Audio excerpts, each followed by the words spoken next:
Kind of did. What happened was as Oxycontin became a drug of choice, the Drug Enforcement Administration and local jurisdictions, the state of Maryland, enacted laws to crack down on it. So the some doctors who were filling prescriptions for payment, they became under more and more scrutiny. There was a national database set up actually to look at those subscriptions and look at the doctors that were writing those subscriptions, and many got arrested, were put out of business, and the controls for it tightened. As those controls tightened, heroin started becoming a drug of choice. Actually, heroin started becoming cheaper than Oxycontin, and it became more available. And the drug cartels are business people. You know, they're looking at trends just like police and governments look at trends, and then they start marketing this drug.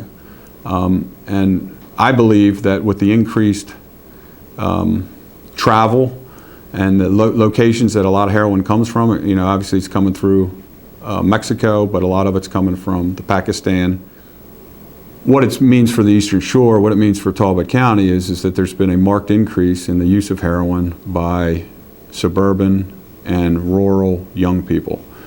You know, when I was in school, heroin was a inner city back alley drug where addicts were shooting in back alleys, and it was something that as a suburban kid we never were exposed to except for in school. Now, you know, kids start out by snorting it, and then as they become more and more addicted, they start shooting it. And the thing about heroin is that, you know, it lasts for a while, but it's not just a mental, but it's a physical addiction that has to be fed, and the only way to feed it is with more heroin and more money, you know, to buy the heroin. So kind of started looking at these issues and really believed that the only way to get ahead of this issue is through cooperation with amongst all the law enforcement agencies, not only in a county but in a region and in the state, to share information. There's a lot of studies, there's a lot of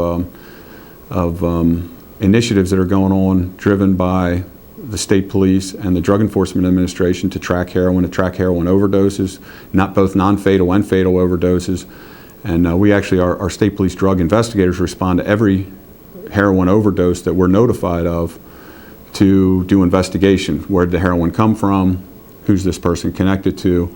Because really one of the biggest problems with heroin is that a lot of heroin's getting mixed with fentanyl, and the dosages and the purity amounts of this stuff is so inconsistent that these younger users might be buying from the same drug dealer for weeks or months, and then all of a sudden that drug dealer starts dealing with somebody else where there's fentanyl-laced heroin that could cause mass overdoses.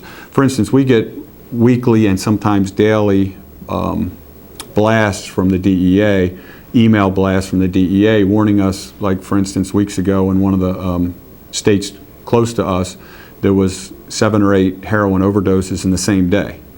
So drug investigators would go to the scene, identify what type of heroin, if there is residue left, or the packaging, which has unique stamps from different drug dealers, and try to get that information out instantly to law enforcement, so law enforcement can basically warn the public and go to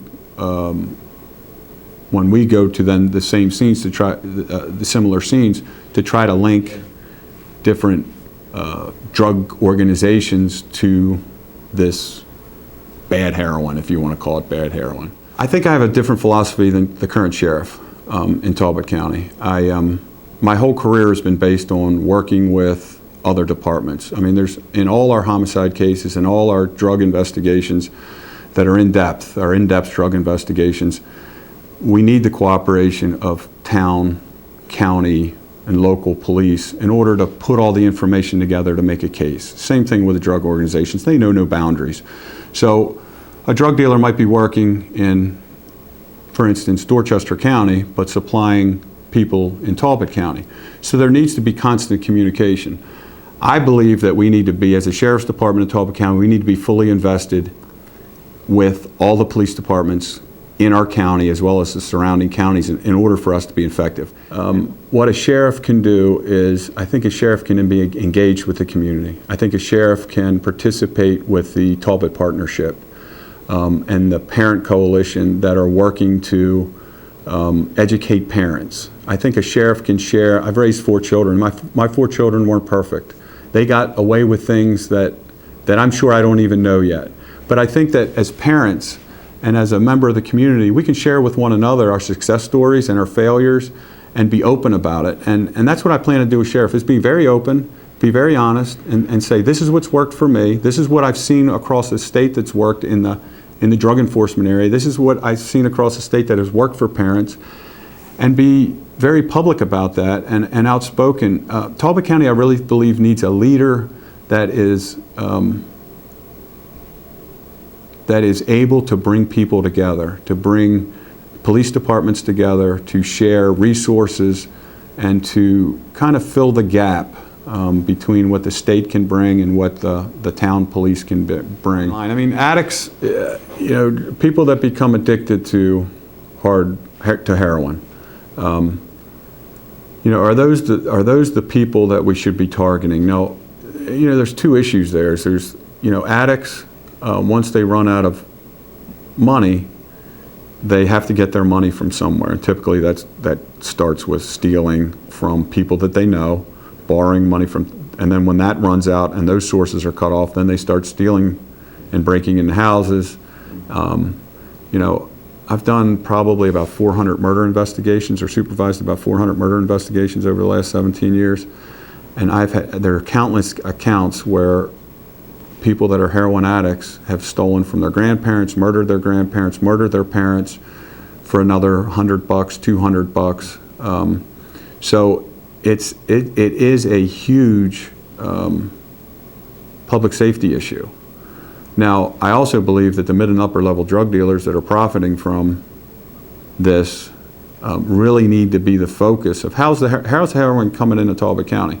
I mean, we don't make heroin here on the Eastern Shore. We don't make heroin in Maryland. So there are source cities that surround us, Annapolis, Baltimore, where our heroin addicts and our heroin drug dealers are going to be supplied to bring it back to our communities.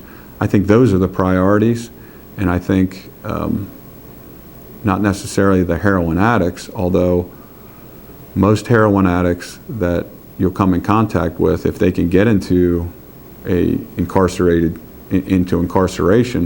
it's a great opportunity for them to start rehabilitation and to get cleaned up. So, I think we have to, in drug enforcement, we have to look at those mid and upper level drug dealers, and we've got to target them.